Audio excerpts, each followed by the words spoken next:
Hello friends, পুনৰবাৰ স্বাগতম YouTube channel Soul of Assam-লৈ।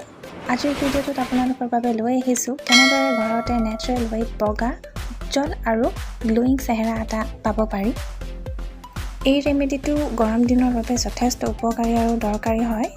গৰম দিনত যিহেতু আমি কম বেছি পৰিমাণে সকলোৱে বহু ধৰণৰ সমস্যাত ভোগো।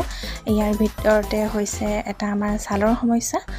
গৰম দিনত আমি যেতিয়া বাহিৰলৈ ওলাই যাওঁ আমি দেখোঁ যে আমাৰ ছালৰ বৰণ, গলৰ বৰণ প্ৰায় সলনি হৈ যায়, যাক আমি ছানবাৰ্ণ বুলি কওঁ। আৰু আজি এই ৰেমেডিটো মই আপোনালোকৰ বাবে লৈ আহিছোঁ। সেইটো যদি আপোনালোকে ব্যৱহাৰ কৰে তেতিয়াহ'লে দেখিবলৈ পাব যে আপোনালোকৰ মুখৰ পৰা ছানবাৰ্ণ নাইকিয়া হৈছে আৰু লগতে মুখখন বগা, উজ্জ্বল আৰু স্পটলেছ হৈছে। গতিকে ভিডিঅ'টো শেষলৈকে চাব। ৰেমেডিটো প্ৰস্তুত কৰিবৰ বাবে আমাক প্ৰথমে লাগিব এটা পকা বিলাহী। যিমানে পাৰে ফ্ৰেছ বিলাহী ল'ব আৰু ইয়াৰ লগতে লাগিব হালধি পাউডাৰ। বিলাহীটো প্ৰথমতে আমি দুটা ভাগত কাটি ল'ম এনেদৰে, আৰু তাৰে যিকোনো এভাগ আমাক লাগিব, গতিকে আধা ভাগ আমি থৈ দিম। এতিয়া বিলাহীটোৰ ভিতৰৰ অংশখিনি আমি ৰুকি ল'ম। বিলাহীটো এইকাৰণে আমি মিক্সাৰত দিয়া নাই কাৰণ আমাক তাৰ বাকলি অংশটো নালাগে, আমাক ভিতৰৰ অংশখিনিহে লাগে। আৰু এনেদৰে ৰুকি লোৱাৰ পিছত আমি বাকলিটো পেলাই দিম। এয়া বিলাহী পেষ্টটো আমি উলিয়াই ল'লোঁ। পেষ্টখিনি বাতি এটাত লৈ লৈছোঁ।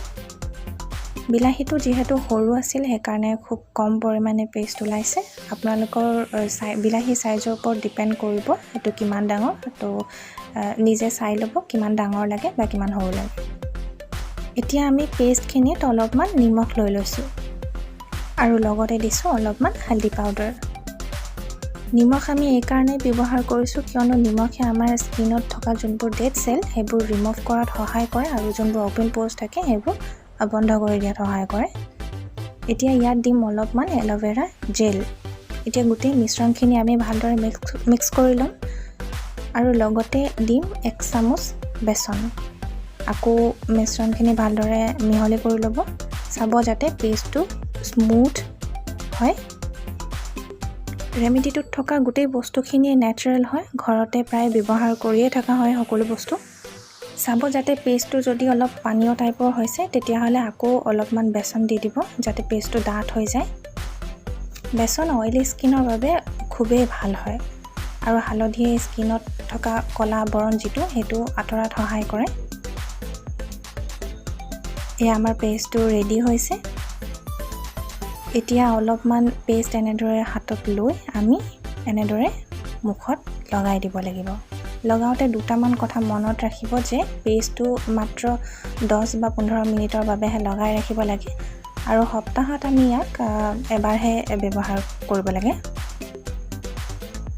গতিকে এনেদৰে এই ৰেমেডিটো ব্যৱহাৰ কৰিলে আপোনালোকৰ মুখৰ বৰণ উজ্জ্বল আৰু স্পটলেছ হোৱাৰ লগতে ছানবাৰ্ণ দূৰ কৰাত যথেষ্ট সহায়ক হ'ব বুলি মই আশা ৰাখিছোঁ। যদি ভিডিঅ'টো চাই ভাল পালে তেতিয়াহ'লে লাইক, শ্বেয়াৰ আৰু কমেণ্ট কৰিবলৈ নাপাহৰিব। আৰু যদি এতিয়ালৈকে আপোনালোকে Soul of Assam চেনেলটো ছাবস্ক্ৰাইব কৰা নাই তেতিয়াহ'লে ছাবস্ক্ৰাইব কৰি দিব আৰু বেল আইকনটো ক্লিক কৰি দিব। আজিলৈ ইমানেই, পুনৰ লগ পাম। টেক কেয়াৰ, বাই বাই।